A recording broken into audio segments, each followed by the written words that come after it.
অধিভুক্তির যে বেড়াজালের ব্যাপারটা, এটা যদি সকলের সামনে একটু পরিষ্কার করতেন।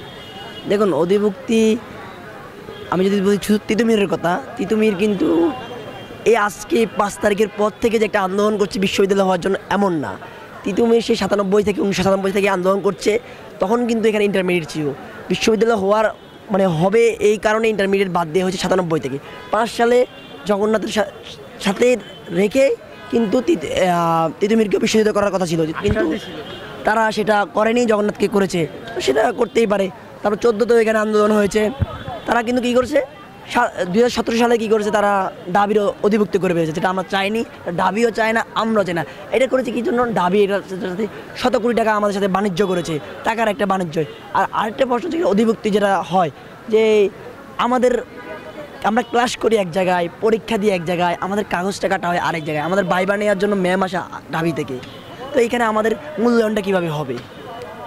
আমাদের মূল্যায়নটা আসলে সঠিকভাবে হচ্ছে না, না হচ্ছে ঠিকমতো ক্লাস, না হচ্ছে আমাদের প্রপার গাইডলাইনটাই আমরা আসলে পাচ্ছি না। আমরা একরকম বলতে গেলে আমরা অভিভাবকহীন। তো এখান থেকে আমাদের দীর্ঘ সময়ের যে আন্দোলন যে এইভাবে চলমান আছে, আমরা স্বতন্ত্র একটা বিশ্ববিদ্যালয়, তিতুমির বিশ্ববিদ্যালয় চাচ্ছি, এটার জন্য আমাদের আন্দোলন চলছে। বিশ্ববিদ্যালয় রূপান্তরের দাবিটা ঠিক কতটা যৌক্তিক আপনার মতে? দেখুন আমরা কিন্তু স্পষ্ট করে বলছি, আমরা বলছি না যে আমাদেরকে কালকে আমাদেরকে বিশ্ববিদ্যালয় করে দিন, পরশু আমরা বিশ্ববিদ্যালয়ে পড়ব। আমরা বলেছি একটা কমিশন গঠন করুন, যে কমিশনের মাধ্যমে এখানে বিশ্ববিদ্যালয় হওয়ার জন্য কী কী প্রয়োজন, কী কী একটা রূপরেখা দিবেন, কি আছে কি নাই, কি প্রয়োজন, এটা প্রকাশ করবে দ্রুত সময়ের মধ্যে কাজ শুরু করবে। আমরা এটি দাবি করছি। আপনাদের বর্তমান 7 কলেজে থাকাকালীন সময়ের পড়ালেখার কী অবস্থা? আমাদের পড়ালেখার বলতে গেলে ডিজাস্টারের মতো অবস্থা।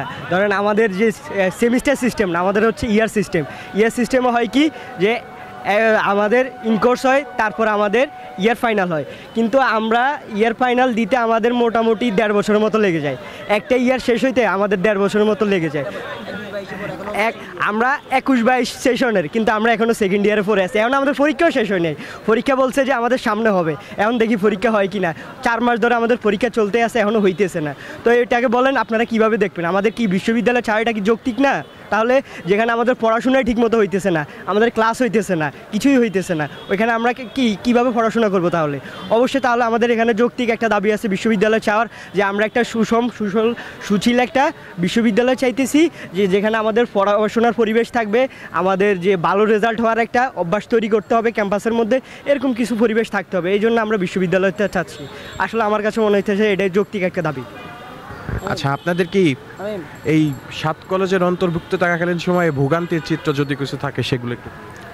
ভোগান্তির চিত্র বলতে, আমরা যখন পরীক্ষা দিতে যাই বাংলা কলেজে গিয়ে পরীক্ষা দিতে আমরা বের হয়ে 7টার সময় বের হই। 7টার সময় বের হয়ে গিয়ে আমরা সাথে একটা ফোন দিতে পারি, অথবা আমরা একটা ব্যাগ নিয়ে যাই, মানে একটা খাবারের কোনো কিছু তো নিয়ে যেতে হবে। 12:30 থেকে পরীক্ষা শুরু হয়। এদিকে যাই, আমরা একটা ব্যাগ রাখতে পারি না, ওনারা ব্যাগটা রাখার মতো কোনো পরিস্থিতি, আমরা ফোনটাতে একটা সেফভাবে রাখবো, এই রাখার মতো কোনো মানে বস্তুগুলো থাকে না। আর এই যে আমরা পরীক্ষা দিতে যাই, আমরা এই যে দেখেন 25 সালে আমরা ছাত্রত্ব শেষ, আমরা এখন মাত্র কী পড়ি, সেকেন্ড ইয়ারে পড়ি। আমরা 25 সাল কিন্তু পড়ে গেছে, অন্য আমরা 3rd ইয়ারেই উঠছি না। 3rd ইয়ারে উঠছি না, আমরা ছাত্রত্ব শেষ হয়েছে, আবার কি নতুন করে আমরা কাঠ বানাবো? এটা বলে কাঠগুলো আমাদের কলেজ থেকে দেওয়া হয়।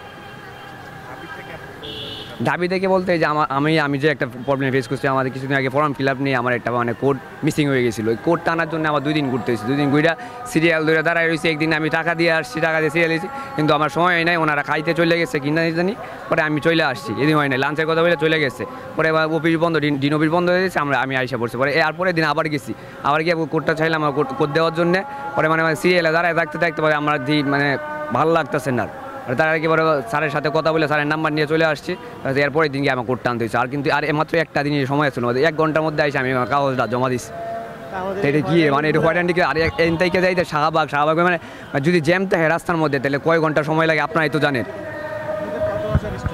আমাদের প্রায় এখন রানিং স্টুডেন্ট আছে 35,000। হ্যাঁ, এরকম সমস্যা হইতেছে।